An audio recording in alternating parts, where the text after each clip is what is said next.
You're listening to the PT Pintcast, where smart people in healthcare come to make noise. Here's your host, Jimmy McKay. Thanks, voiceover guy. Big thanks to Empower EMR. If your clinic is stuck in an EMR that slows you down, that's not forever. You can just get a different one. Even if it's like, oh, getting a new EMR, that'll be so frustrating. Yeah, it's that or dealing with the one you have now. Empower gives you speed, clean workflows, and features PTs actually asked for, which is nice. Better notes, faster documentation, smooth operations. Every time I say smooth operations, I hear that song, Smooth Operator, from like the 80s. All wrapped up in customer support that doesn't ghost you. EmpowerEMR.com. That's Empower EMR. Just look. Take a look. Today, our guest spent over a decade, ranked among the top 10 athletes in the world. I'm not even the top 10 athletes in this room, and I'm in a room by myself. And when she wasn't dominating on the court, she was cleaning carpets at night to fund the dream. I love the hustle. Then she went all in on neuroscience, turned her PhD into a mission, and now builds tech that trains the one thing we never do in clinics: proprioception. From camper living to cutting-edge motor learning, let's meet the founder of PantherTec, Joe Shattuck. Joe, welcome to this program. Hey, what an intro. Huh? I'm like, I have a rule. I have a rule. What's that? The rule is if there's ever a baby or a dog on screen, you have to at least introduce the baby of a dog. So who's over your shoulder? Well, we've got two. His name is Sparrow, S-P-E-R-O, and he's wearing a cone of shame because he's got a little skin wound and he's likes to lick it. But his name stands for breath or light or hope. So I like it. Yeah. Perfect. All right. So where do we kick this thing off? Where are we, or why are we teaching movement wrong, Joe? What are we doing wrong here? Help us understand. Right. I'll tell you. Can you see a feeling or hear what something feels like? You know when you have that perfect swing or shot or posture or in sport, of course, but whatever it might be, you can't describe a feeling. It's like, and I might have said this before, it's like if an alien came down from space and said, I want you to tell me what salt tastes like. What would you say? Salty. Yeah. Is that helpful? What am I going to do? Right. Yeah. Right. And that's why we struggle so much with trying to describe how efficient kinematic chain effective movement feels like, is because you can't describe it. But when you get it, boy, you just can't help but chase after it, right? Right. So right now we use words and metaphors and pictures and say, Jimmy, look at that guy. Can you do what that guy's doing? Or push, pull, extend, stretch to get you to do the thing we want you to do, to feel the thing we want you to feel. And it's just not very good. Words and pictures are just, they require the language processing centers of the brain, and sure. What you say, pull here, might feel different or be a different definition than what I say. So I saw a gap and I'm like, I want to see if I can fix it. That's all. Okay. So I understand that, why we're sort of not aligned on the way we teach it. Okay. So you said we don't train speed. We don't train speed. We do train speed, power, and attention. We don't train proprioception or feel. Why not? And then how the heck do we do that? Right. I don't know why. It's because it's like the foundation of navigating your own body through the world, right? You're right. We train everything else: speed, strength, attention, focus, all the things, timing. But the way that you perform well at all those other things is to have a mastery of your own body and time and space. And we don't teach that. We try. Do you remember the head, shoulders, knees and toes, little kid? Okay, I know. Anyway, that's kind of the beginning of it. Like, oh yeah, crossing the midline with, development age athletes, those types of things are kids. But we just kind of stop and we assume like, well, if you're good enough or talented, you'll just pick it up on the way. And that's why Johnny sits on the bench all season and the other one, is a star quarterback. But I disagree. I think proprioception is a skill. It can be trained on the fundamentals of neuroplasticity, period. And if we don't do it, we lose out. Here's a phrase I don't think I heard in PT school, but I was also in the back of the room the second and third year. Kinesthetic dissonance. What is that? and why is it powerful? And then I'll figure out how the hell I missed it in PT school. Oh, I love it. I love it. Well, you wouldn't have heard it in PT because I can brag a little bit. We made it up. Yeah, those are the best. We made it up. So you've heard of obviously cognitive dissonance, which is having conflicting beliefs at the same place, and the mental gymnastics you have to do to hold those two beliefs at the same time, right? Kinesthetic dissonance, it's a cousin of that. It's not the same. You can't actually be in two places at once. But when you think that you're, for example, here with your racket prep, I'll just go racquetball, but you're actually here, that's a problem. And unless you bring awareness to where I think I am to where I really am, you're trying to steer a car that the steering's off, or the URT Sure. on the map is pointed the wrong way. Like, you can't navigate your body around the world or the field or the environment or the warehouse or space if you don't have an accurate model of where your body is in time and space. And that's where kinesthetic dissonance comes. That's what it is. It's that. So there wasn't a term you sort of had. You were like, hey, there's this feeling, there's this idea. I need to slap some words on it, and that's how phrases are born. You mentioned racket in the intro. I mentioned top 10 athlete in the world. It's not bragging if I ask you to talk about it. So talk about what you were top 10 in the world. How many top 10 in the world of anything do we get to meet in our day? Not many. Well, awesome. Thank you, Jimmy. I'm going to have problems leaving the room because my head's going to be so big. So racquetball is not like other racket sports. It's kind of redheaded stepchild. There's no money in it. It's kind of the beer drinking crowd as opposed to squash or tennis, right? So you had to do a lot of other things to support your racquetball habit, like you mentioned in the show. I played for 13 years straight, missed one tournament because I got the wrong date. And near the end of my career, I peaked at number 6. But I stayed in top 10 years. And it's such an amazing sport. Have you played, Jimmy? I've played a little bit. My dad's firehouse had a racquetball court in it, and he was so damn good. So I played, I've played a little, not well. Yeah. Well, it's a mate, right? It's not like tennis where you're like, hey, Bob, how was lunch? No, you're bumping around and running around your opponent, which is odd. I mean, for that type of sport, I've played hockey. I'm bumping into my opponent, but in tennis, in squash, in badminton, in other racket sports, you are separated by a net. And I don't know, to me, racquetball's Thunderdome. It is. It's like, and it's 3-dimensional. It's complex. Yeah. It's like chess. It's 8 surfaces. The ball. It's loud. It's aggressive. I mean, you can see why it's so it got so popular, especially with the youth back in the day. But wait. You said 8 surfaces. What are the 8 surfaces? Well, you got your 4 walls, 1, 2, 3, 4. Or maybe 6, and then you got 6. Your floor. Okay, I got nervous. I was like, maybe I wasn't playing racquetball correctly. I was like, maybe this is why you're top 10. Is I'm thinking 6, and you're thinking I'm playing checkers. Joe's playing chess. What did being a top 10 at anything, but we'll say with racquetball, what did that give you that you took elsewhere? What are the types of things, skills that you were able to translate into neuroscience or the other aspects of your life? Well, first, let me qualify that by saying I don't think it's necessarily healthy. People on the overachieving disorder spectrum, which is kind of what I call it, and in no way do I mean to disparage real disorders that have really consequences. But you wake up and you think. In fact, our company motto is: if you wake up thinking about how to get better, we get you. And that's it. It's just singular focus on this thing. And my wife, she's like, hey, remember me over here? So I often have to remember, like, oh, yeah, right. There's other things. Great at doing that. But yeah, there's other things than that. And I didn't realize that till after I retired, December 18th, 2010. But who's counting? There was a whole other world out there. Yeah. Yeah. Do you want to thank our friends that we'll be seeing at CSM in just a little bit? US Physical Therapy. You've built something special, but scaling your clinic and planning for what's next can feel overwhelming. At US Physical Therapy, we partner with clinics who want to grow without giving up their identity. You stay in control. We bring the support. Find out more at usphpartnership.com.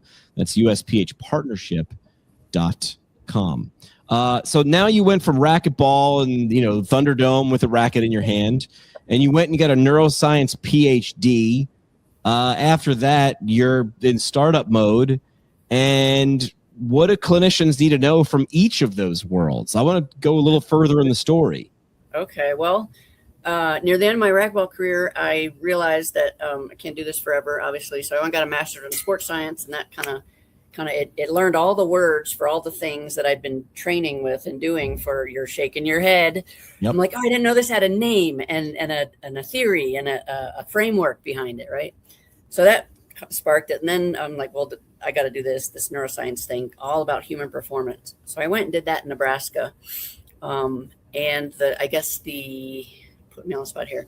What do clinicians want to know about, or what do I think would be valuable in their practices? Is that the question? Yeah. Oh, okay. Yeah. I think that it's funny how we separate like rehab movement and control from ping pong mastery and control from lifting a box or working in a warehouse. Like we separate all that out in these little silos, and I understand it, but it's not helpful, right? Mm-hmm. If you're trying to feel a certain sensation that you want to recognize in whatever task you're doing, learning sit to stand or stand to sit, reaching for a glass, any of the tasks that we do, it's still the same body neurophysiology that you're dealing with, is you need to know where your body is in time and space. And time is important, right? Time and space, because you can't close your hand before you reach for the glass, right? That's a functionally dead movement, right? So I think if we as a community, and I'm not a clinician, stop isolating a movement to a certain task, and whether you're in the clinic or all those places I mentioned, and look at it as like a whole way the body operates in the whole world, not just when they're there in your clinic for half hour. The actionable advice on that is why we built the KAT, Kinesthetic Awareness Training, is to merge where you think you are, or you actually are, with the task that you want to do. And so it's immediate applicability, is that the word, to what you want your client to leave your clinic with. Understood. Does that make some sense? Yes. And then you went right into my radio segue to my next question, which is, so what does this thing do? Talk to me about PantherTec and KAT, and how does it actually train proprioception? This is where you get to pitch now, Joe. Tell us what this thing is, and what do we do? Now. Okay.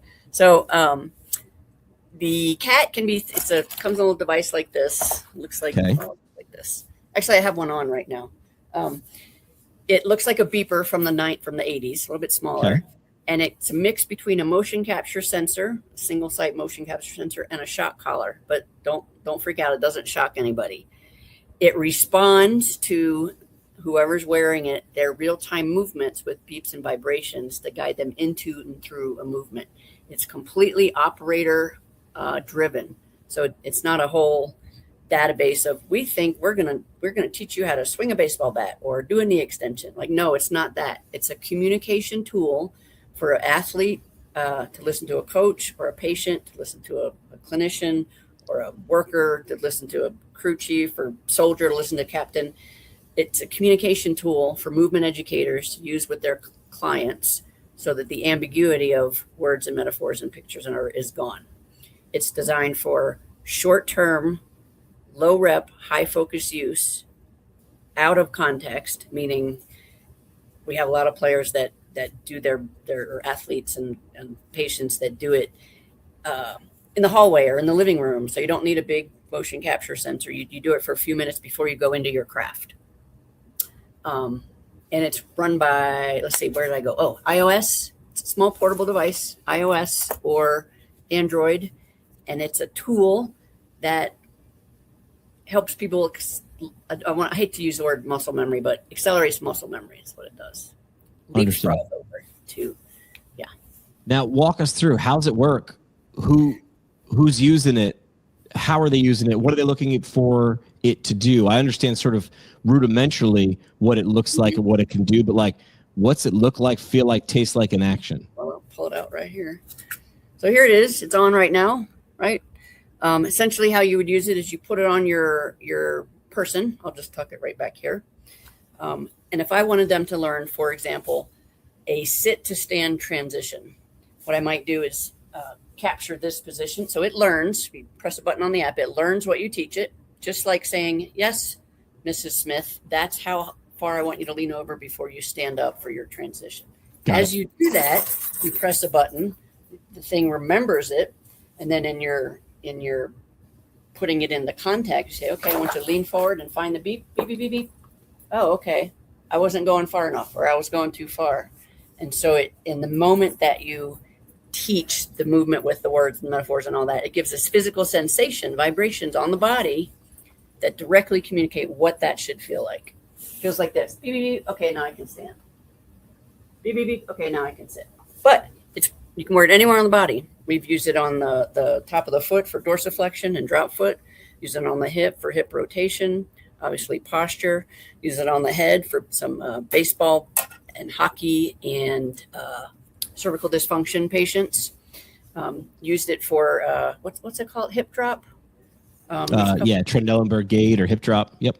Yeah, and so you can set it to either provide feedback when the patient is doing it correctly, or provide feedback when they're doing it wrong, meaning a habit that they don't know that they're still doing. Right. What else? I would say, what's the goal? Like, what are the goals? Like, what's the output mechanism? What's the feedback? How do I get better? So you're saying it's giving you feedback in session, in the motion, watching right. video later. I can't feel that video, but I can say, okay, my racket's low.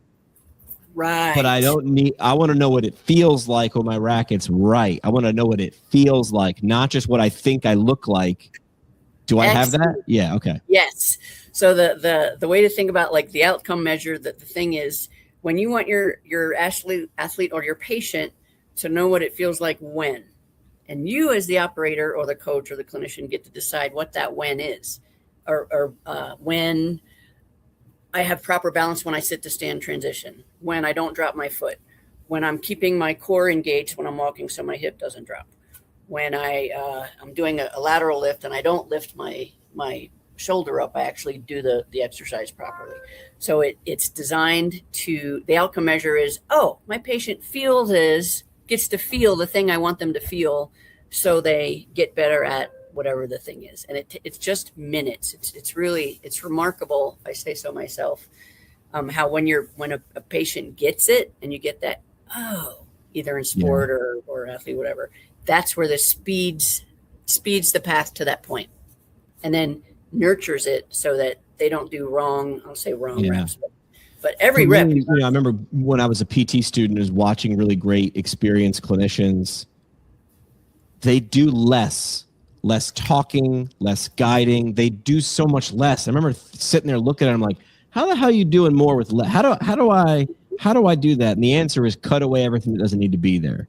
Yeah. And it's hard to translate a feeling to words, which is why I was taught why cologne and perfume ads look like the weirdest thing ever. It looks like someone wrote it while they were on peyote. And the answer is because they're trying to share what something smells like through TV. And that's impossibly difficult. So it sounds like you're trying to speed that process up by more show, less tell. More feel, less tell. More feel, less tell. That is maybe the best example I think I've heard about how the mechanism works. Is like you can't show how something smells. Correct. Oh, that is wonderful. Can I steal that? Hell yeah, steal away. Oh my gosh, that's amazing. That is amazing. I thought my selfie was clever, but that's even better. So who do you get excited? Where is PantherTec? Where is the KAT now in terms of, because it's a startup. Can someone buy this tomorrow, and should they be using this tomorrow? Where are you in the process? They sure can. So the three verticals we have are sports, which we're embedded already. We're in some major league teams. A lot of inquiries there. Everything from youth basketball to national basketball camps to baseball, tennis, all the things. Workplace safety, which is kind of a cousin, I guess, to occupational health, right? Because that's how you move, not just in the clinic. And then the clinical space. So I was faculty at CU Anschutz for 4 years in movement disorders. And that's where we kind of started piloting the technology there in clinical space. So if you're a rehab person, you can buy one now. I'm sure the website's on there. The beauty of it is that we've done some case studies, and I'll share some partners. Quality Living Incorporated is in Omaha, Nebraska. Okay. Carl Sterling up in upstate New York. He's opening his neuromotor training institutes. They use it quite a bit. Got Hansberger Physio up in Canada. They do a lot of athlete stuff, and half a dozen other single point clinics or small groups clinics that use it. And so we are always looking for new ways, new use cases to use the KAT. And so instead of, and we are a tiny startup, so this is not like, make an appointment. Just you can put my email on there. Just reach out. I'll talk to anybody at any time about how to use the KAT.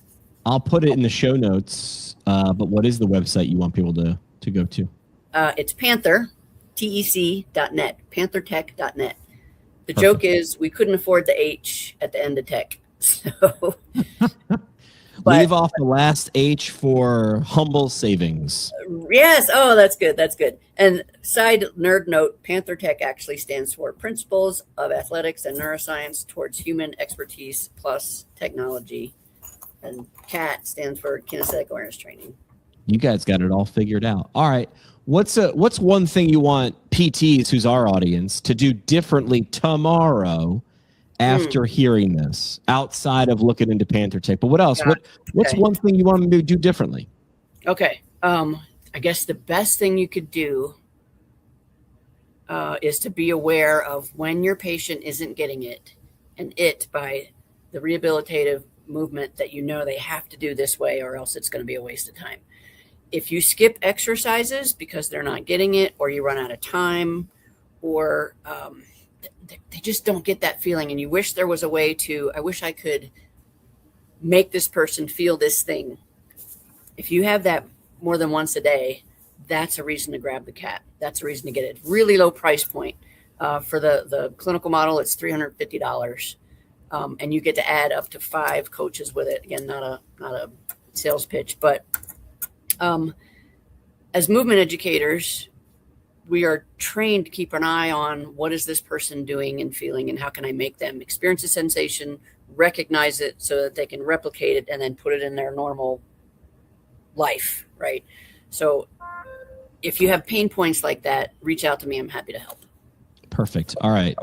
Joe, you're an athlete. You're a competitor. You ready to play a game? We call it Know Thyself, Body Awareness Edition. Let's pay the bills real quick. All right. Thanks to our sponsor, Sarah Health, the remote care platform helping clinics boost revenue without adding staff. Sarah automates daily patient check-ins via text. No app, no logins, just better outcomes and revenue. Who wouldn't like that? RTM compliance made simple. SarahHealth.com. That's SARA Health.com. So you got to know thyself for this game. Okay. What's harder, teaching movement to athletes or explaining proprioception to clinicians? What's harder, teaching movement to athletes or explaining proprioception to clinicians? Can I say it's a tie? Yes. Okay, it's a tie because the athletes are intrinsically motivated to move, to do the thing. That's what they're doing. And clinicians are maybe motivated to get another person to do something else. That's my When's the last time, Joe, you physically surprised yourself? Oh, I like that. Let's see. Oh, geez. I was using a chainsaw 2 weeks ago to cut up a tree that we had a big windstorm here in Evergreen, Colorado. Big old thing fell. And don't tell my wife, but it was on, and I accidentally caught my pants, and it didn't hurt me or anything. But I was like, oh, that could have been bad. Mm-hmm. So that reminded me about getting older and having to maintain mastery of my sensory motor space. Yeah. You coined a phrase that is kinesthetic dissonance. I coined a phrase in PT school when I learned what proprioception was. I want to hear your thoughts about the phrase that I coined, which is social proprioception. The idea there is some people don't know how to present themselves socially. They lack social proprioception. Maybe they're a close talker. Maybe they talk too much. Maybe they don't know how to read the room. Social proprioception. Thoughts on my phrase? Fantastic question. I would say it's a cousin. Proprioception is an internal focus, a knowledge of where you are in space and time, and how you interact with the environment. I would say social proprioception is more of reading external information, not necessarily sensory input, but that is a great phrase, social proprioception. So we have a talker in my family. It's like, really? I give people the heads up. It's the way I do it, like where I still sound at least like a clinician. They'll say, "How's that? What's that person like?" Well, they're a little lacking in social proprioception, but we'll get there. We'll give them a little more feedback. Last question: if proprioception had a mascot, what would the mascot be? It would be a Black Panther. Are you kidding me? Okay, got it. So, why? Here's a panther. I don't know if you can see. There it is on the tattoo on the ink. Why the Black Panther? Where did that come from? Because have you ever seen how a panther moves? Oh, it always knows where it's got to be. Yeah. Oh man, and just the evolution that took from 2 cells to turn into, and that's panther. Obviously, I wanted to be a panther when I was a little kid. But yeah, so if it have a mascot, it would be intentional, no wasted movement, 100% awareness and mastery and control all the time. Love it. All right, last thing we do on each episode, Joe, is called the parting shot. Uh-oh. This is the parting shot. One last mic drop moment. No pressure, just your legacy on the line. No pressure. Can't be as pressure-filled as you were, when you were top 10 in the world in Racquetball. Just whatever. What's the last thing you'd want to leave with the audience? Your mic drop moment, your soapbox statement. What's your parting shot, Joe? Moving around the world is universal and ubiquitous. There's no point in your life where you stop learning how to do new things or move your body in the world for a fill-in-the-blank task. Everybody does it from the time that they learn their own fingers when they're a tiny little baby to the time that they learn how to navigate with now a body that's not as strong and flexible and malleable as it used to. So it's a lifelong adventure. And I'm not like, you got to be fit for every day of your life. It's just paying attention, controlling your own body, mastering space and time. That's my parting shot. Boom. Joe, way to drop the mic on your way out the room. We've got the link in the show notes. Give that a click. Have a conversation with Joe. I really wish you were a little more extroverted. If you had a little more personality, it'd be better. You know what I'm saying? Talk to Joe about this. You could tell she's not shy. She loves it. She knows it deeply in every direction. Joe, thanks for doing this and focusing on this for athletes and people of all kinds. Jimmy, I am so grateful, so grateful. I'm gonna look up each and every one of your sponsors and give them a look too, because I really appreciate what you're doing. Education is huge, and with all the crap out there, it's refreshing to be on here. Thank you for having me, Joe. Appreciate it. Thanks for the time. That's it for this one, but we're just getting warmed up. Smash follow, send it to a friend, or crank up the next episode. Want to go deeper? Hit us at ptpintcast.com or find us on YouTube and socials at ptpintcast. And legally, none of this was advice. It's for entertainment purposes only. See, Keith, we read the script. Happy